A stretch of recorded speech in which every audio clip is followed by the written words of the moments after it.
الدنيا سجن المؤمن وجنة الكافر أو كما قال النبي عليه الصلاة والسلام আমার রাসূল বলেছেন এই দুনিয়া মুমিনের জন্য জাহান্নাম, কাফেরদের জন্য জান্নাত।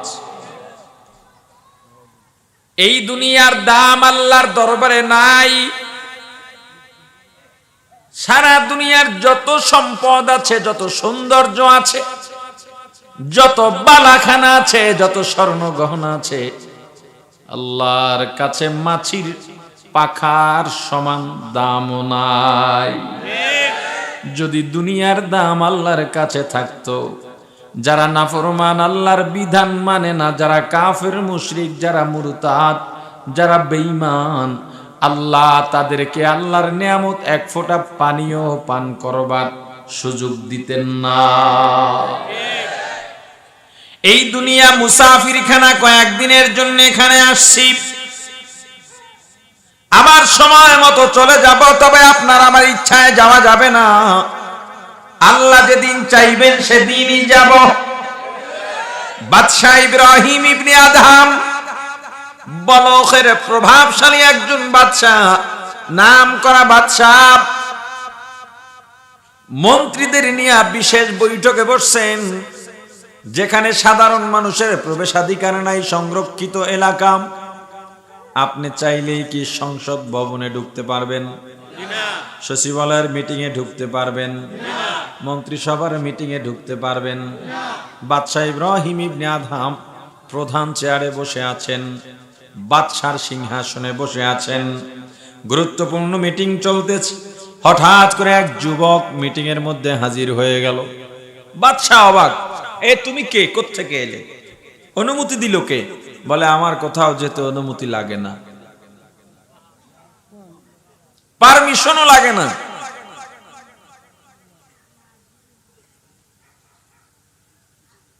বাদশা ইব্রাহিম ইবনে আদহাম ডেকে বললেন, যুবক তুমি এখানে কি চাও? বলে একটু বিশ্রাম নিব। দূর বেটা, এটা কি বিশ্রাম নেওয়ার জায়গা? এটা মন্ত্রিসভা, তুমি মুসাফিরখানায় যাও, ওদিকে ঘর, কয় না এই জায়গায় আমি থাকবো, এটাই মুসাফিরখানা। বলে না, এটা মুসাফিরখানা না। উত্তপ্ত বাক্য বিনিময় হচ্ছে এখন, বাদশা ক্ষিপ্ত হচ্ছে, যুবক শান্ত মাথায় একই কথা বলে যাচ্ছে, এটাই মুসাফিরখানা, আমি এখানেই থাকবো। বাদশা বলে এটা মুসাফিরখানা নয়, মন্ত্রিসভা, মন্ত্রিসভা কক্ষ। যুবক ডেকে বলল, বাদশা তর্ক বাড়ায় লাভ নাই, আমি আপনার কাছে একটা প্রশ্ন করি। আপনি দুনিয়ার সৃষ্টির শুরু থেকে কি এই সিংহাসনে আছেন? বলে না। তো আমার আগে আমার বাবা ছিল, তার আগে তার বাবা, তার আগে তার বাবা। তাহলে আপনি যেদিন বসলেন, আপনি কি কিয়ামত পর্যন্ত বসতে পারবেন নাকি? বলে না। তো আমার পরে আমার ছেলে, তারপরে তার ছেলে, এভাবে আসতে থাকবে। তার মানে আপনার এই সিংহাসনে আপনি স্থায়ী নন? বলে না। আপনার আগে যারা ছিল তারাও তো স্থায়ী না? বলে না। আপনার পরে যারা আসবে তারাও তো স্থায়ী না? বলে না। ওরে বাদশাহ, যেখানে কেউ স্থায়ী থাকতে পারে না, ওইটা মুসাফিরখানা ছাড়া আর কি হতে পারে? हकीकत से तो दुनिया बेखबर है, दुनिया की नुमाइश पर नजर है। नमी गोयम के आज दुनिया जुदा बाश, बहर कारे के बाशी बा खुदा बाश। सिस्ते दुनिया از خدا غافل بودن، نقماشو نقره فر زندزان। दुनिया में हो दुनिया का तलबगार नहीं हो, दुनिया में हो दुनिया का तलबगार नहीं हो।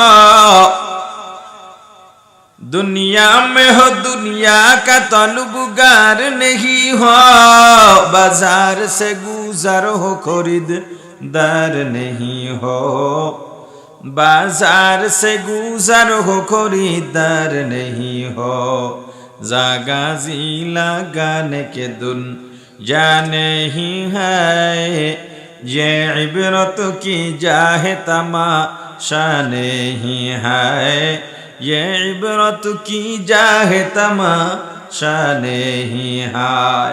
मुसलमान दुनियाয় আমাদের চিরস্থায়ী থাকা যাবে না, এই দুনিয়া ছেড়ে চলে যাওয়া লাগবে। একবারও কেন ভাবো না আমার ছোট ভাই চলে গেল, আমার বয়সের ছোট বন্ধু চলে গেল, পাড়া প্রতিবেশীর অনেক সদস্য চলে গেল, আমার চাচা, আমার বাবা, আমার দাদা, আমার ভাই, আমার বন্ধু, আমার এলাকাবাসী, আমার স্বামী, আমার স্ত্রী আমার সামনেই চলে গেল। কত স্বপ্ন ছিল, কত পরিকল্পনা ছিল, কোনো স্বপ্ন আর পরিকল্পনাই বাস্তবায়ন করতে পারে নাই। দুনিয়ার সব মানুষগুলো এইভাবে পরিকল্পনা বাস্তবায়নের মাঝপথে বিদায় নিতে হবে। না আপনি আপনার পরিকল্পনা বাস্তবায়ন করতে পারবেন, না আমি আমার পরিকল্পনা বাস্তবায়ন করতে পারব। সূরাতুল ফাতিহা বড় দামি এক সূরা। এই সূরাকে উম্মুল কুরআন বলা হয়। উম্মুল কুরআন মানে কোরআনের মা। মুফাসসিরিন ইকরাম বলেন 30 পারা কোরআনের মধ্যে যা আছে সূরা ফাতিহার মধ্যে তাই আছে। অর্থাৎ 30 পারা কোরআন সূরা ফাতিহার তাফসীর। সূরাতুল ফাতিহাকে সূরাতুশ শিফা বলে, রোগ মুক্তির সূরা। রাসূল করিম সাল্লাল্লাহু আলাইহি ওয়াসাল্লাম বলেছেন পৃথিবীতে এমন কোন রোগ নাই যেই রোগের শিফা সূরাতুল ফাতিহার মধ্যে নাই।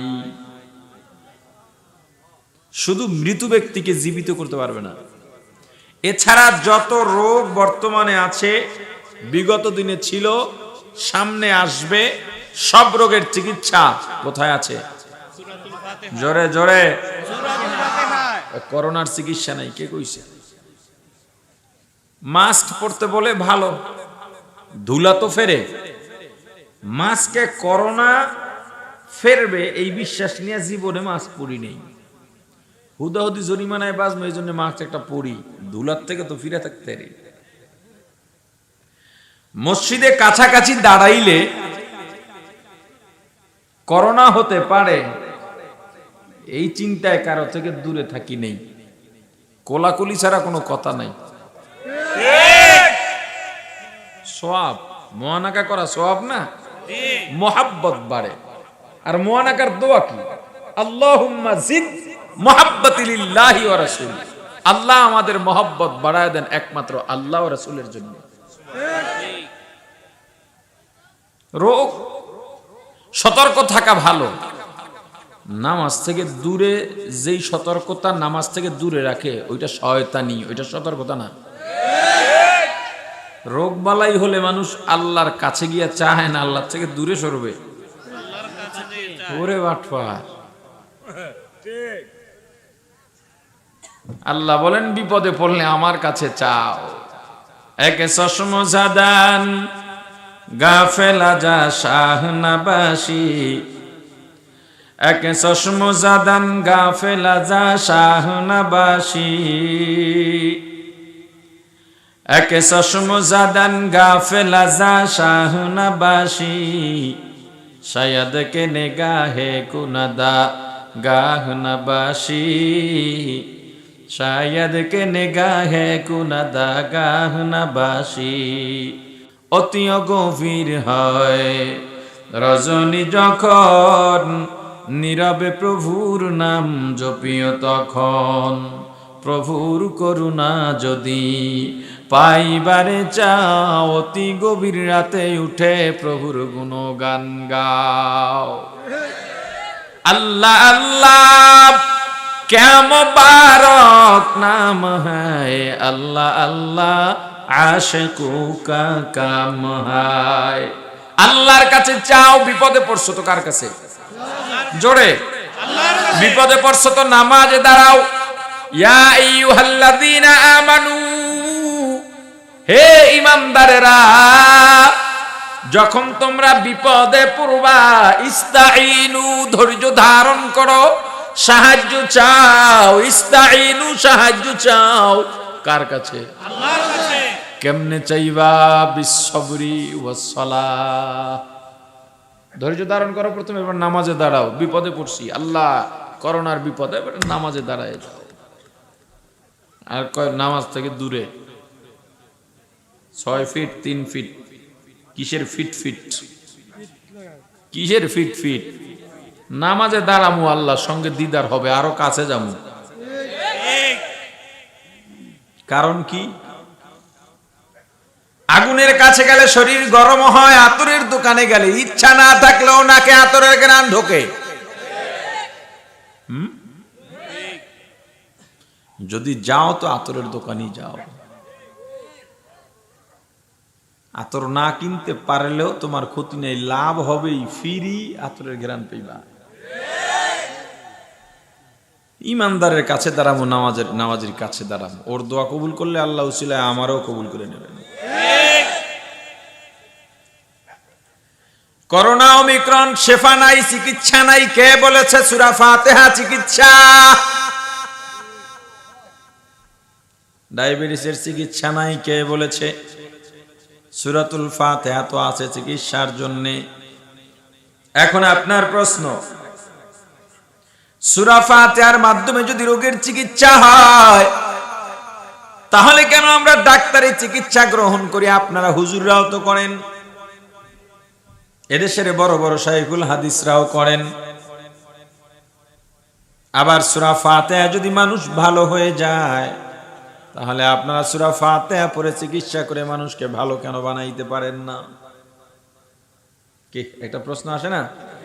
প্রচুর দুর্গন্ধ কেন? বসে থাকা মুশকিল।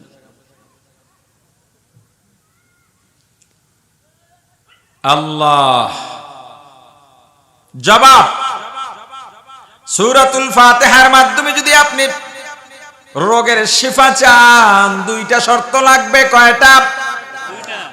এক নম্বরে, যেই ব্যক্তি, যেই চিকিৎসক সূরা ফাতিহা পড়ে চিকিৎসা করবেন, ওই সূরা ফাতিহা পড়নেওয়ালা ব্যক্তি আল্লাহর পছন্দওয়ালা মানুষ হতে হবে। আর যিনি চিকিৎসা নেবেন, রোগী, তার পূর্ণ বিশ্বাস ও ইয়াকিন থাকতে হবে, আমি ভালো হবই হব, আমার আর কিছুর দরকার নাই। আমার পা হাঁটু থেকে টাকনু পর্যন্ত এমন একটা রোগ ছিল, সবসময় রক্ত পড়তো, এমনি আঙুল দিলে হাড্ডি পর্যন্ত ঢুকে যেত।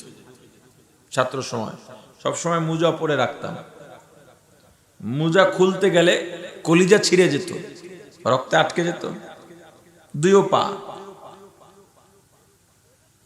আব্বা এত চিকিৎসা করালেন, এটা ভালোই হয় না। ছাত্ররাও আমার পাশে বসতো না, ঘৃণা করত। উজানির কারি মরহুম ইব্রাহিম রাহমাতুল্লাহ আলাইহির 11 ছেলের ছোট ছেলে কারি মনজুর আহমদ রাহমাতুল্লাহ আলাইহি আজ থেকে 12 বা 13 বছর আগে ইন্তেকাল করেছেন। চরমনাইর মাহফিলে ফজর ও মাগরিবের বয়ানের আগে সূরা হাশরের শেষ 3 আয়াত তেলাওয়াত করতেন, কেরাত পড়তেন। ওই সময় থেকে যারা চরমনাইতে যান আপনারা জানেন, যখনই তিনি চরমনাইতে যাইতেন, ওখান থেকে আমাদের বাড়িতে কুয়াকাটায়ও যাইতেন। আমাদের বাড়িতে এত আগে থেকে যান, আমার নাম হাবিবুর রহমান হুজুরের রাখা। এটা যখন আব্বা বললেন, হুজুর ছেলেটার এই অবস্থা, হুজুর বললেন ইয়াকিন আছে আল্লাহর কালামের উপরে? আব্বা বলেন পুরা আছে। হুজুর একটু তৈল পড়লেন সূরা ফাতিহা পড়ে, ওই তৈলটা মাখছি, 1 সপ্তাহ শেষ, আজ পর্যন্ত আর হয় নাই। ওই জবানটা ছিল আল্লাহর পছন্দওয়ালা জবান, নিঃসন্দেহে, কোনো সন্দেহ নাই। আমাদের সাগর পাড়ে কুয়াকাটায় লাল কাঁকড়া আছে, ছোট ছোট, দেখতে খুব সুন্দর। লাল কাঁকড়া আল্লাহর নেয়ামত, আল্লাহর সৃষ্টি, কি অপূর্ব। আপনার পাশে ঘুরতেছে, কারো সাধ্য নাই লাল কাঁকড়া দৌড়ে ধরার। এমন পাহলোয়ান আজ পর্যন্ত পাওয়া যায়নি। আপনি গেছেন তো ওখানে গর্ত আছে, ঢুকে গেছে, ওর সব গর্ত মুখস্থ। তো হুজুর গেলেন একবার আমাদের এলাকার লোকজন নিয়ে সাগরের পারে, এখন ওই লাল কাঁকড়া তার ধরতে হবে। তো বুঝিনি তো ভক্তবৃন্দ যারা, তারা তো জীবনও দিয়ে দিতে পারে এ ধরনের মানুষের জন্য। সবাই মিলে ধাওয়া শুরু করলো, কেউ ধরতে পারে, আধা ঘন্টা, সব শীতের দিন, অথচ ঘেমে পুরা শরীর ভিজে গেছে, একটা কাঁকড়াও ধরতে পারে না। এরপর হুজুর বললেন তোমরা পারবা না। হুজুর নোয়াখালীর আঞ্চলিক ভাষায় কথা বলতেন। হুজুর বললেন তোমরা পারতা না। হুজুর এই কাঁকড়া দাঁড়া, আমি মেহমান, তোর কোনো ক্ষতি করব না। আল্লাহর কুদরত দেখতেছে, একটা কাঁকড়া সাথে সাথে দাঁড়িয়ে গেছে।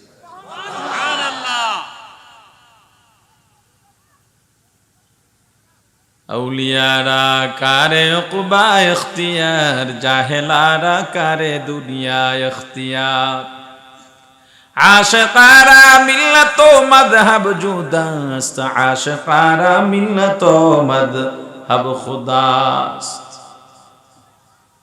মাল্লাহুল মাওলা ফালাহুল কুল, যেই বান্দা আল্লাহর হয়ে যায় সারা পৃথিবী আল্লাহ তার গোলাম বানায় দেন। তুমি যদি আল্লাহর গোলাম হয়ে যেতে পারো, ওই গাছের সঙ্গে কথা বলতে পারবা, ওই গাছ তোমার কথা শুনবে, ওই মাছ তোমার কথা শুনবে। হুজুর বললেন দাঁড়াও, কাঁকড়া দাঁড়িয়ে গেছে। হাতে উঠায় দেখলেন হুজুরের নাড়ায়া, হুজুর কেঁদে ফেললেন, এত সুন্দর করে বানাইছে, আবার ছাইরা দিচ্ছে। এবার ওই কাঁকড়াটাই সবাই চেষ্টা করে, আর ধরতে নেই। ওই জবান আল্লাহর পছন্দ ওয়ালা জবান, নিঃসন্দেহে। যদি এই দুইটা শর্ত না পাওয়া যায়, সূরা ফাতিহা পড়ে ফু দেবে, ফু ওয়ালা যদি জবান আল্লাহর পছন্দ ওয়ালা না হয়, আর যে নেবে তার মধ্যে যদি পূর্ণ ইয়াকিন বিশ্বাস না থাকে, কোনদিন চিকিৎসা দিয়া ভালো হওয়া যাবে না। যখন এই শর্ত না পাওয়া যাবে, তখন দুনিয়ার চিকিৎসা গ্রহণ করা সুন্নত। তবে দুনিয়ার শিক্ষা, দুনিয়ার চিকিৎসা যতই গ্রহণ করো, রোগের শেফার মালিক কাকে মানা লাগবে?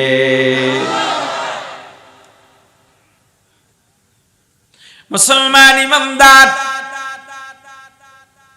সূরাতুল ফাতিহার আরেক নাম সূরাতুত তালিমিল মাসআলা। আল্লাহর দরবারে কিভাবে দোয়া করব, দোয়া করার নিয়ম পদ্ধতির সূরা। এই সূরা ফাতিহার মধ্যে আল্লাহ দোয়া করার নিয়ম শিখিয়েছেন, আল্লাহর কাছে কিভাবে দোয়া করব। আমি মূলত এই দোয়া করার নিয়ম বলার জন্যই বয়ান শুরু করেছি সূরা ফাতিহার। কারণ সামনে রমজান, রহমত, বরকত, নাজাতের মাস। গত বছর তওবা করেছিলাম, কিন্তু রমজানের পর তওবা ভুলে গেলাম। রমজানের পর তওবার মনে নাই, গুনাহ করতে করতে করতে করতে পাহাড় পরিমাণ গুনাহ করে ফেলেছি। আল্লাহর কাছে বারবার বলি, আল্লাহ রমজানের ফাজাইল ও বারাকাত থেকে আমাদেরকে মাহরুম করবেন না। কত মানুষ জানি রমজানের আগেই দুনিয়া ছেড়ে চলে যায়, আপনি আমিও রমজানের আগেই চলে যেতে পারি। আল্লাহ রমজান মাসে মৌত দিয়েন, ইমানের হালতে মৌত দিয়েন। আল্লাহ বেঈমান বানায়া কবরে নিয়েন না। আল্লাহর কাছে চাইবা, পৃথিবীতে মানুষ 6টা জিনিস চায় আল্লাহর কাছে। কয়টা? আল্লাহ বান্দাকে 6টা জিনিস দিতে চান। এর মধ্যে একটা হলো প্রত্যেক মানুষ চায়, আমি আল্লাহর কাছে যা বলবো আল্লাহ যেন পছন্দ করেন, আল্লাহ যেন কবুল করে নেন। আল্লাহ বলেন, বান্দা তুই যা দোয়া করবি আমি আল্লাহ চাই দোয়া কবুল করার জন্য। কিন্তু কিভাবে দোয়া করব বল? হারাম খাইয়া খাইয়া খাইয়া খাইয়া পশমের গোড়ায় গোড়ায় হারাম দোয়া কবুল হবে কেমনে? আপনাদের তিতাস অঞ্চলে হারাম খোর আগের মতো হুজুরদের দোয়া আর পাওয়ার নাই। আগের হুজুররা দোয়া করলে মরিচ গেছেও আম হয়ে যেত। কথার কি গুরুত্ব বুঝাইতে গিয়া বলে। হুজুর গো দোয়ার পাওয়ার ঠিক আছে, কিন্তু তুমি লাগাইছো কলা গাছ, আম কেমনে হবে বলো? কলা গাছ লাগাই যদি পৃথিবীর সব হুজুর গুরে দাওয়াত দিয়া, তবলিগের সব মুরব্বীদের দাওয়াত দিয়া, শাইখুল হাদিসদের দাওয়াত দিয়া দোয়ার আয়োজন করেন, আল্লাহ এই কলা গাছে আম দেন, আম হবে? দোষ তোমার ফালায় দিলা হুজুরের উপরে। হ্যাঁ, হায় হায়, একই মুশকিল। হুজুরদের এখন আর নিস্তার নাই। হুজুর ডাইনে গেলেও দোষ, বামে গেলেও দোষ, উপরে গেলেও দোষ, নিচে গেলেও দোষ। স্বামী স্ত্রী তর্ক লাগছে, স্বামী রাগ হইয়া স্ত্রীকে বলে ফেললো সামনে থেকে সরো, নাইলে 3 তালাক। এখন সামনে থেকে না সরলে তালাক হয়ে যাবো না? বউ দৌড়িয়া দোতলায় যাইতেছে, মনের দুঃখ, একটু তর্ক হয়েছে আর তালাক বইলা ফেললো, সম্পর্ক কি এমনি ছুটে যাবে? স্বামী পিছে পিছে দৌড় দিছে, এইটাও সারন্তি না, মহা গাউরা।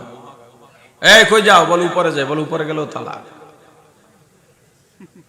স্ত্রী বেচারি কি করবে, নিচে নামতেছে, বলে নিচে নামলেও তালাক। এখন দাঁড়ায় রইলা যে, বললেন উপরে তালাক নিচে তালাক, তো দাঁড়াই থেকে না থেকে কি উপায় আছে? বলে দাঁড়াই থাকলেও তালাক। তাহলে কেমন করুন? বলে কেমন করলেও তালাক। আমাদের হুজুরদের অবস্থা ওইটাই। ভালো করলো সুনাম নাই, দোষ করলো তো কথাই নেই। এক লোক ছিল বিনা দাওয়াতে মানুষের বাড়িতে চলে যেত, আর খাবারের একটা দোষ ধরতই যে আজকে এইটা খারাপ, ওইটা খারাপ, না নুন কম হয়েছে, মরিচ বেশি হয়েছে, এই ধরনের। তো এক বেচারা বিশাল আয়োজন করছেন, উনি তো জানেন ওই লোক আসবে, দাওয়াত না দিলেও আসবে এবং ভুল একটা ধরবে। ভুল যেন না ধরতে পারে এই জন্য ওর কি কি অভিযোগ বিগত দিনে ছিল সব অভিযোগ সামনে নিয়ে সব সমাধান করছে, এরপর আয়োজন করছে। এখন খাইতেছে কিন্তু দোষ পাইতেছে না। পাশের একজন বলে, কি আজকে কি বলবি? আজকে পারলে বল, কি সমস্যা? আজকে তো সবই ভালো। ওই লোক বলতেছে, এত ভালো আবার ভালো না।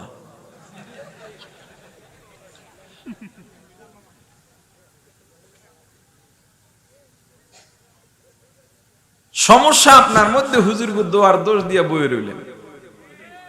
আগে আম গাছ লাগান, এরপর দোয়া করলে ভালো আম আল্লাহ দেবেন। আল্লাহর কাছে দোয়া করার নিয়ম পদ্ধতি কিভাবে দোয়া করব? আল্লাহ ডাক দিয়া বলেন, বান্দা আমি আল্লাহর কাছে দোয়া করার আগে 1 নম্বরে আমার প্রশংসা করা লাগবে। কার প্রশংসা? নেতার প্রশংসা করতে করতে সব ফাটায় লাইছে। বয়ান করতে বসছি, বয়ান চলতেছে, আসছে হুজুর চেয়ারম্যান আসছে, কথা বলতে হবে। কেন? আমি তো ওই মেজাজের মানুষ, মাইক থেকে চলে যাওয়ার কথা। আল্লাহ অনেকটা ধৈর্য দিছেন। এখন শায়েখে যাত্রাবাড়ির সোহবতে যাওয়ার পর অনেক সহনশীল হইতে পারছি। কোরআনের বয়ান বন্ধ করে কেন কথা বলতে হবে? আশ্চর্য। সাহসটা পেলেন কিভাবে আমাকে বলার? আমার তবিয়ত জানেন না। প্রশংসা একমাত্র আল্লাহর হবে, তাতে কে বেজার হয়, কে খুশি হয়, বান্দার দেখার বিষয় নয়। তওবা করেন, কোন দিন আর এটা করবেন না আপনারা। কোন আলেমের বয়ানের মাঝে কারো আলোচনা চলবে না। সেখানে আলোচনা বন্ধ করে আলোচনা দেওয়া মানে হলো এই আলোচনার চেয়ে ওই আলোচনার গুরুত্ব বেশি। এটা মাহফিলের ময়দান।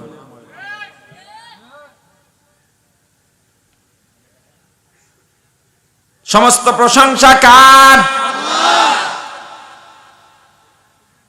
যত প্রশংসা করব সব আল্লাহর জন্য। একজনের বুদ্ধি ভালো, লোকটা ব্রিলিয়ান্ট, এর মতো হতে পারে না। আরে তুমি বলো আল্লাহ লোকটাকে কি জ্ঞান দিয়েছেন। তুমি এটা বলো অমুকের আমের বাগান কি সুন্দর সাজানো, মিষ্টি আম। এটা না বলে বলো অমুকের বাগানের আম আল্লাহ অনেক মিষ্টি বানিয়েছেন। আল্লাহর কথা আনতে পারো না? লজ্জা লাগে তোমার? লজ্জা লাগে? ফসল সুন্দর হইলে কয় ভাই তোমার ফসল তো সেই হয়েছে, ওয়াও। পাইত্যাল, পাইত্যাল বোঝেন? পাতি শিয়াল, শিয়াল শিয়াল আমাদের অঞ্চলে বলে পাইত্যাল, পাতি শিয়ালের মতো ওয়াও করে।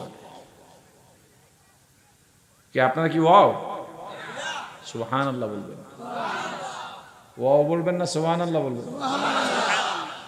নাইস, নাইস বলবেন না আলহামদুলিল্লাহ বলবেন?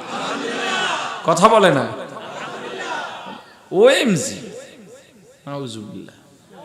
ওএমজির পূর্ণ রূপ কি? ও মাই গড, এটা বলা শিরক। এটা বলা কি? শিরক। ও মাই, আপনি বলবেন আল্লাহু আকবার, কিসের ও মাই গড? এ মুসলমান, কি শিখলা তুমি? ও মাই গড মানে হে আমার গড, হে আমার আল্লাহ, এইটা বোঝায়। আল্লাহকে গড বলা যায় না। বলবেন হুজুর ইংরেজিতে তো গড বলে।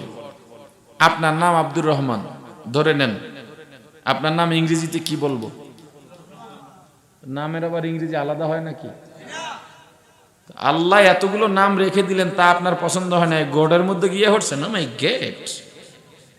হ্যাঁ, আল্লাহকে আল্লাহ বলে ডাকবো, রব বলে ডাকবো, রহমান বলে ডাকবো, রহিম বলে ডাকবো, গফফার বলে ডাকবো, সত্তার বলে ডাকবো, কুদ্দুস বলে ডাকবো, জব্বার বলে ডাকবো।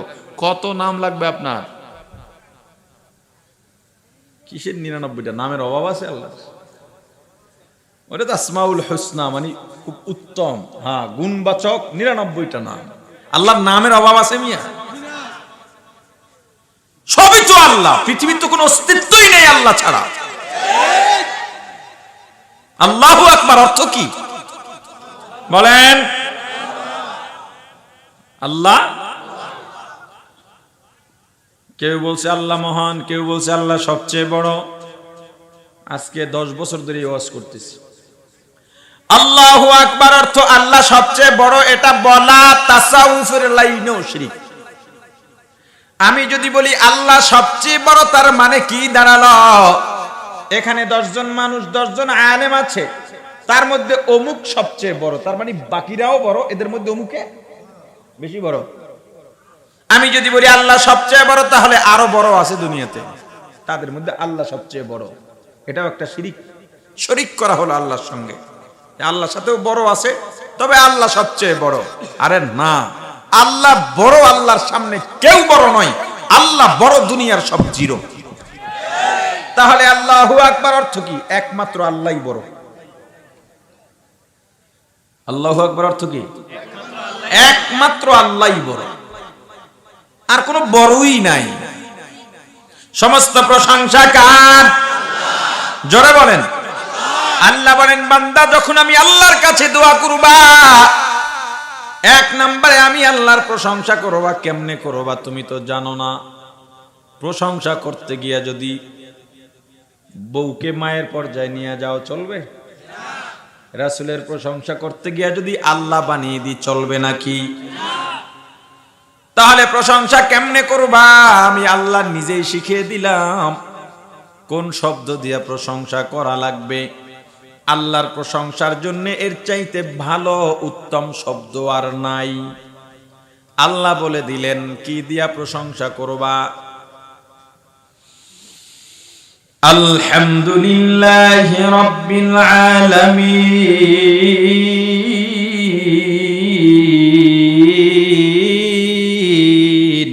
আল্লাহু আকবার।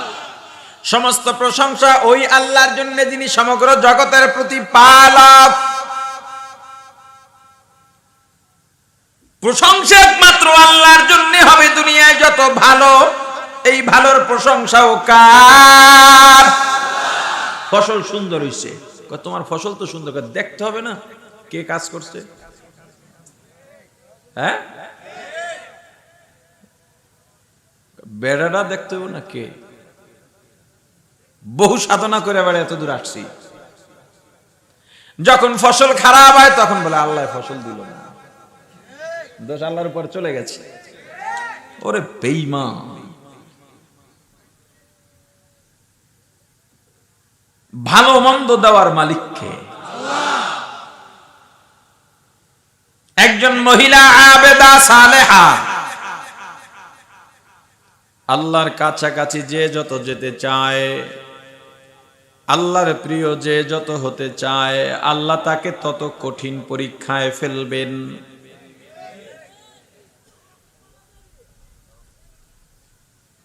এক আবেদা সালেহা মহিলা, আল্লাহর প্রতি এত পাবন্দি, আল্লাহ পরীক্ষায় ফেললেন একটা ঝড় দিয়ে। বাড়ি ঘর সব নিয়ে গেলেন, আত্মীয় স্বজন কেউ নেই, ছোট্ট একটা ঘর অবশিষ্ট রয়ে গেল। এই ঘরের মধ্যে মহিলা থাকেন, আর বাড়ির সামনে এক খণ্ড জমিন আছে, ওই জমিনের ফসল দিয়ে তার রিজিকের ব্যবস্থা হয়। একবার খবর পাইলেন অমুক জায়গার তোমার জমিনের মধ্যে ফলন বেশি হয়েছে, বরকত হয়েছে। বরকত কারে কয়? জমিন কম ফসল বেশি। বরকত কারে কয়? মসজিদ মাদ্রাসা দেন না, কালেকশন করে মাদ্রাসা মাঠে কয়টা ওঠে, কয়জনে নাম লেখায়, 2 লাখ টাকার নাম লেখায়, 20,000 টাকা ওঠে না, কিন্তু মসজিদ বন্ধ নাই। ঠিক, এটা আপনি কল্পনাও করতে পারতেছেন না। আমার এই কথার পর আপনি ভেবে দেখবেন যে একটা মসজিদ গ্রামেও 2 তলা 3 তলা হয়ে গেল, কয়জনে কয় টাকা দিয়েছে, কেমনে হয়ে গেল? এটা বরকত।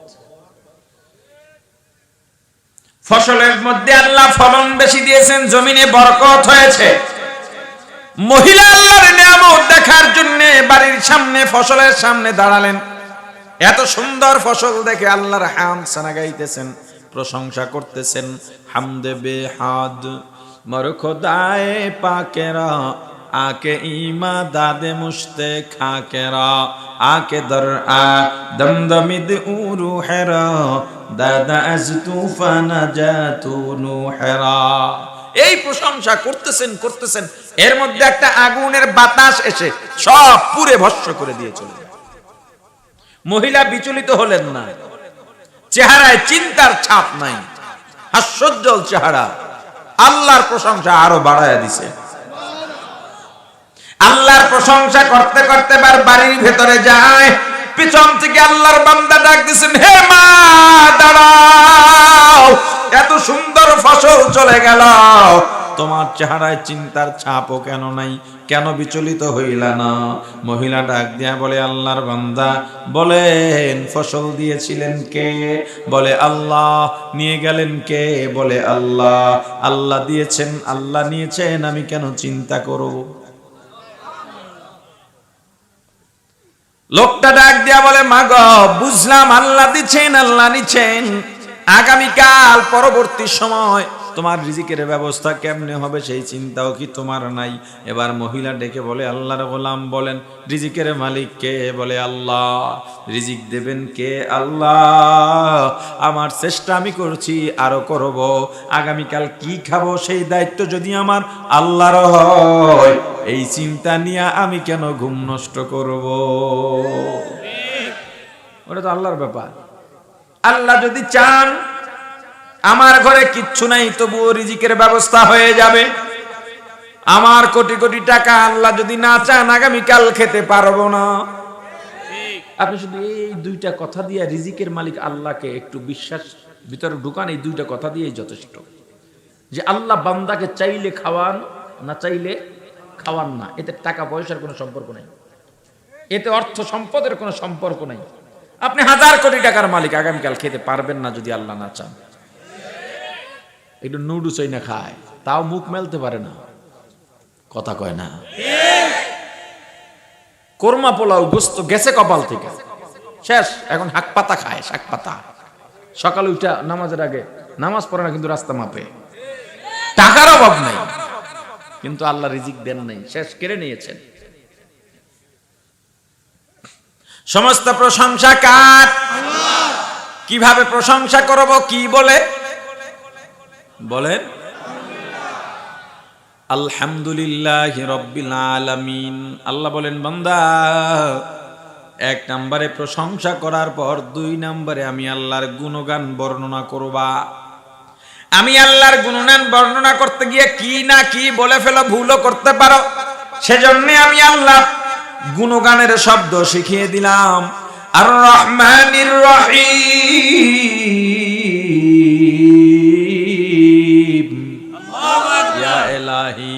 तू मेरा रहमान है या इलाही तू मेरा रहीम है।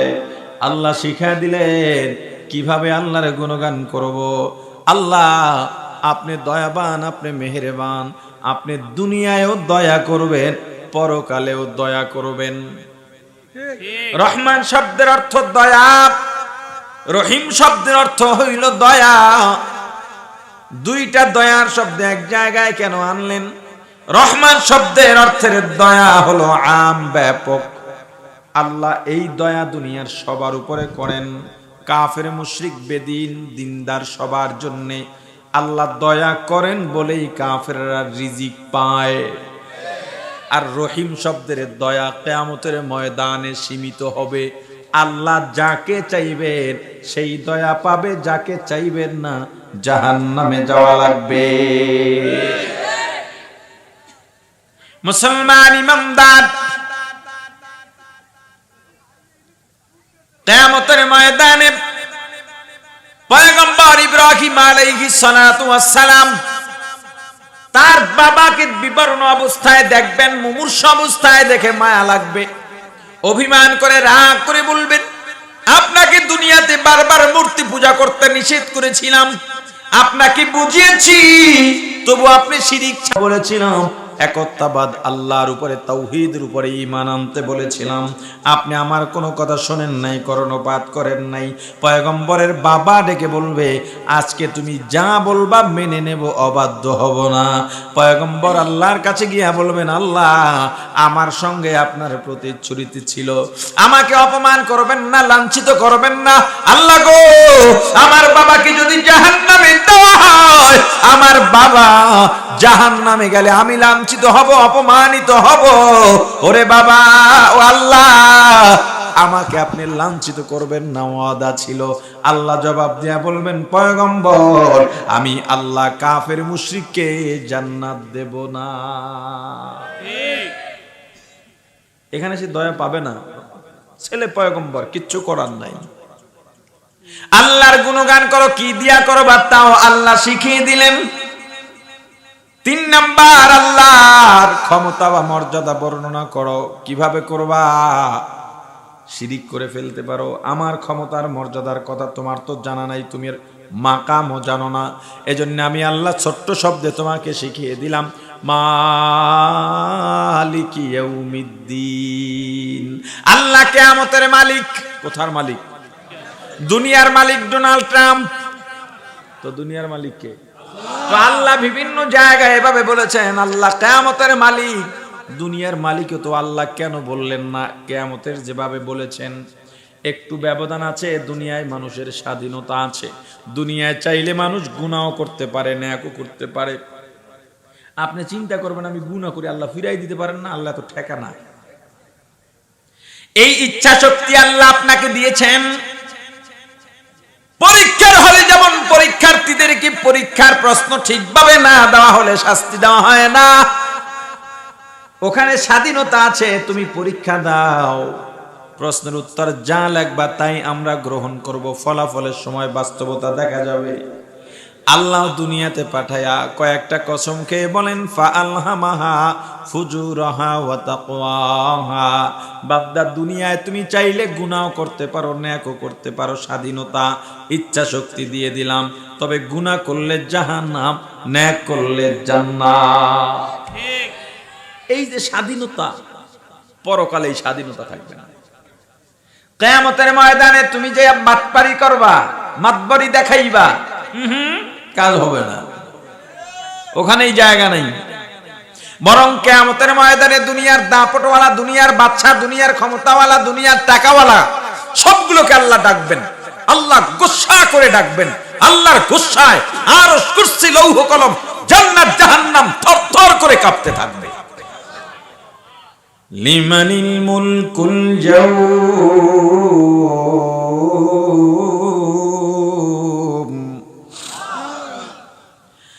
লিল্লাহিল ওয়াহিদিল কাহ্হার।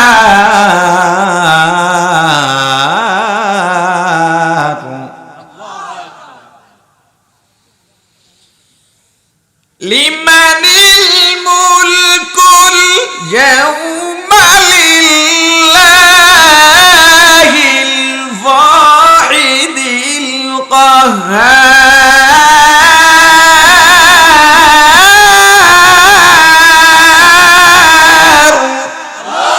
আদরে কুদরত দারি বর কামাল আনতা রব্বি আনতা হাসবি জুল জালাল। আওয়াজ দিয়ে বলেন ক্ষমতার মালিক কে? কিয়ামতের ময়দানে আল্লাহ ডাকবেন, এ দুনিয়ার মাস্তানগুলো আয়, এই মেম্বার, চেয়ারম্যান, এমপি, মন্ত্রী, minister, Donald Trump, Joe Biden, আয় সবগুলো আয়, পুতিন আয়, পুত্তেলাম ওইজগা। দুনিয়ায় বলছে আল্লাহকে মানবো না, দুনিয়ায় বলছো আল্লাহর বিধান মানি না, রমজান মাসে মুসলমান হইয়া তুমি বলছো আমি দিনের বেলায় হোটেল রেস্তোরাঁ খোলা রাখবো, কে বন্ধ করাবে? এমন লোক আপনাদের তিতাসে নাই, সমস্যা কোন? কথা বলেন। দুনিয়ায় বলছো বহু দাপট দেখাইছে, আজকে পারলে বল হিসাব দিব না কি নেবে, বল পারলে কত শক্তি আছে, আছে ওই জায়গায় বেড়াগিরি নাই। আল্লাহ আপনি কিয়ামতের মালিক। আল্লাহর কাছে যখন দোয়া করব, 1 নম্বরে আল্লাহর প্রশংসা, 2 নম্বরে আল্লাহর গুণগান, 3 নম্বরে ক্ষমতা বা মর্যাদা, এই 3টা বর্ণনা করার পরে এবার আল্লাহর কাছে যে তুমি দোয়া করবা, চাইবা, কোন ভিত্তিতে চাইবা, কে তুমি, কেন চাইবা, সম্পর্ক বর্ণনা করো। তোমার সঙ্গে আল্লাহর সম্পর্ক কি? আপনার সঙ্গে আমার সম্পর্ক নাই, আপনি আমার কাছে চাওয়ার অধিকার রাখেন না, অধিকার লঙ্ঘন করে যদি চেয়েও ফেলেন আপনাকে দেওয়ার দায়িত্ব আমার নাই। কেন? সম্পর্ক নাই। কিন্তু বাবার কাছে সন্তান চাওয়ার অধিকার আছে না নাই? স্বামীর কাছে স্ত্রীর চাওয়ার অধিকার আছে না নাই? চাওয়ার পরে তাদের দেওয়ার দায়িত্ব আছে না নাই? কেন? সম্পর্ক আছে। তুমি যে আল্লাহর কাছে চাইবা, আল্লাহর সঙ্গে তোমার সম্পর্ক কি সেটা আগে বর্ণনা করো। আল্লাহ বলেন, বান্দা কি সম্পর্ক করবা? খ্রিস্টানদের মতো বলে ফেলতে পারো পয়গম্বর ঈসা আল্লাহর পুত্র, শিরিক হয়ে যাবে। এজন্য সম্পর্ক কি আমি আল্লাহই তোমাকে শিখায়া দিলাম, স্মরণ করায়া দিলাম মূলত। কেন? এই দুনিয়ায় আসার আগে রূহ জগতে আমরা, আল্লাহ আমাদের সম্পর্ক জিজ্ঞেস করেছিলেন, আনা রব্বুকুম আনা আলাস্তু বিরব্বিকুম, আমি কি তোমাদের আল্লাহ, আমি কি তোমাদের রব? আমরা বলেছিলাম জি, আপনি আমাদের রব। ওই সম্পর্কটাই আমি আল্লাহ শিখিয়ে দিলাম। তোমার সঙ্গে, তোমাদের সঙ্গে আমার সম্পর্ক কি? বান্দা যখন দোয়া করবা, চাইবা যে চাওয়ার আগে সম্পর্ক বর্ণনা করো। আল্লাহ সম্পর্ক শিখিয়ে দিলেন, ইয়্যাকা না'বুদ, আল্লাহ আমরা আপনার ইবাদত করি, আপনি হলেন মাবুদ, আমরা হলাম গোলাম। এই আমাদের পরিচয়। আল্লাহর সঙ্গে আমাদের সম্পর্ক, আমরা গোলাম, আল্লাহ মাবুদ। গোলাম কাকে বলে? আল্লাহ যা বলবেন, মালিক যা বলবেন, গোলাম ডানে বামে মাথা নাড়াবে না, যা বলবে মেনে নেবে, কোনো কথা নাই, কোনো প্রশ্ন হবে না। পয়গম্বর ইব্রাহিম আলাইহিস সালাতু ওয়াস সালাম 90 বছর বয়সে বৃদ্ধ মানুষ, সন্তান নাই, আল্লাহর কাছে দোয়া করলেন, রব্বি হাবলি মিনাস সলিহিন,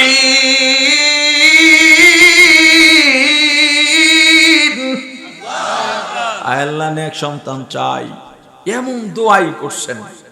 ফালাম্মা কি যেন ফাবাশশারনাহু বিগুলামিন হালিম, নেক সন্তানের সুসংবাদ, মানে ইসমাইল দিয়া দিছেন, নবী দিয়া দিছেন আরেকজন, এমন দোয়াই করছেন। আপনার ছেলে চোর ডাকাত হয়, কি দোয়া করছিলেন? হ্যাঁ, ওই বিয়ার শুরু থেকেই তো গন্ডগোল, গায়ে হলুদ, বউবাদ, এইবাদ, হ্যাঁ, আমবাদ, জামবাদ, গরমবাদ, অভাব নাই, আরো কত কি হিন্দুয়ানি সব সংস্কৃতি, শিরকি সংস্কৃতি সব আমাদের ভেতরে জেকে বসেছে। আর এটাকে বাধা দিতে গেল তারা দুশ্মন মনে করে। কিছু গুনাহকে আমরা গুনাহই মনে করছি না।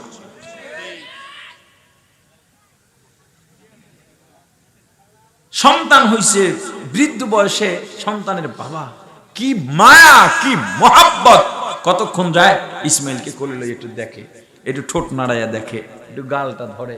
আল্লাহ বলে, পয়গম্বর ছেলে দিছে কে? বলে আল্লাহ আপনি তো দিছেন। এখন দেখা যায় আমার থেকে পোলার প্রতি মায়া বেশি। বলে আল্লাহ না, ছেলের বাবা হইছি, একটা জৈবিক চাহিদা তো থাকে, কিন্তু এই কলবটা ভরে শুধু আপনার মায়া, আমি আপনারই গোলাম। তুমি গোলাম আমার? হ্যাঁ। প্রমাণ দাও। কিভাবে? ছেলেকে গিয়ে জবর দিয়ে দাও। ছেলেকে আর ছেলের মাকে মরুভূমিতে দিয়ে আসো। একবার প্রশ্ন করেন নাই আল্লাহ কেন? বলছেন তো দিয়ে আসছেন। এইটার নাম গোলামি। 15-16 বছর হয়ে গেল, একবার পয়গম্বর বলেন না আল্লাহ আমার ছেলে বেঁচে আছে না মরে গেছে, কেমন আছে জানি না, একটু দেখাও, একবারও বলেন নাই। এত বছর পরে আল্লাহ বললেন পয়গম্বর ছেলের থেকে দূরে রাখলাম, আমার প্রতি রাগ জমছে না? আল্লাহ আমি আপনারই গোলাম আছি, আছো আমার গোলাম, হ্যাঁ প্রমাণ দাও কেমনে? ছেলের গিয়ে জবাব দিয়ে দাও। আল্লাহ বলছেন জবাব দিতে, একবারও প্রশ্ন করেন নাই কেন ছেলেকে জবাব দেবো, জবাব দিতে চলে গেছে। ছেলের গিয়া বলে হে আমার সন্তান, ইন্নী আরা ফিল মানাম, আমি স্বপ্ন দেখেছি, আন্নী আযবাহুকা, তোমাকে জবাব করতেছি, ফাংজুর, এবার তোমার মতামত বলো, আমি যে স্বপ্নটা দেখলাম তোমাকে জবাব করতেছি, এ ব্যাপার তোমার মতামত কি? ছেলের কি বলা দরকার ছিল? মিয়া পয়গম্বরই দেখাইতে আসছেন, জবাব তো আপনার দেওয়া দরকার। অল্প কয়টা খেজুর আর পানি দিয়া মা আর শিশু সন্তানকে ফালায়া গেছেন হিংস্র জন্তু জানোয়ারের এরিয়ার মধ্যে, একটা দিন খবর রাখেন নাই, আজকে আইছেন আমার জবাব করতে। ওইটা বলেন। ছেলে কি বললেন? সেও তো আর এক গোলাম। ছেলে কি বললেন? হে আমার বাবা ইফাল মা তুমার, আপনি আমাকে জবাব দিয়ে দেন। একবারও বলেন নাই কেন জবাব দিবেন, কি পাইছেন আপনি? জবাব দিয়া নিয়ে যাইতেছেন, ইবলিস কয় ইসমাইল তোর মায় কানবে, মারছে পাথর। পয়গম্বর বাপেরে জবাব দিবে, এটা আল্লাহর হুকুম। ইবলিস কয় তাহলে মহিলা মানুষ নরম দেহে কিছু বুঝাইতে পারেনি। হাজরা ছেলে কই? বাপে নিয়ে গেছে। কোথায়? তা তো বলে না, জবাব দিতে নিয়ে গেছে। আলহামদুলিল্লাহ। তুমি মা এত বছর লালন পালন করছো, লা হাওলা ওয়ালা কুওয়াতা ইল্লা বিল্লাহ, দূর হও। উনি নবী, উনি ছেলের জবাব দেবেন, নিশ্চয়ই আল্লাহর হুকুম আছে, আর আমি আল্লাহর বান্দি। আল্লাহর কথায় বান্দা বান্দি প্রশ্ন যুক্তি খুঁজতে পারে না, বলছে তো করবে। আল্লাহর গোলাম কি হতে পেরেছি? হ্যাঁ ভাইরা আমার, আপনাদের এলাকার মসজিদের মাহফিল ফজরে কয় কাতার হয়? হ্যাঁ এক কাতারই হয় না। একটা মাহফিলের পরে আপনাদের এলাকায় মাহফিল কি নতুন না আরো হইছে? এইটাই শেষ না আরো হবে? আপনাদের মসজিদ নতুন মুসল্লি বাড়ছে কয়জন? একটা মাহফিলের পরে যদি 5 জন মুসল্লি না বাড়ে, সেই বয়ান দিয়ে মাহফিল দিয়ে লাভ কি? কি মুসলমান আপনাদের মসজিদ কি টিনের না পাকা? কয়তলা?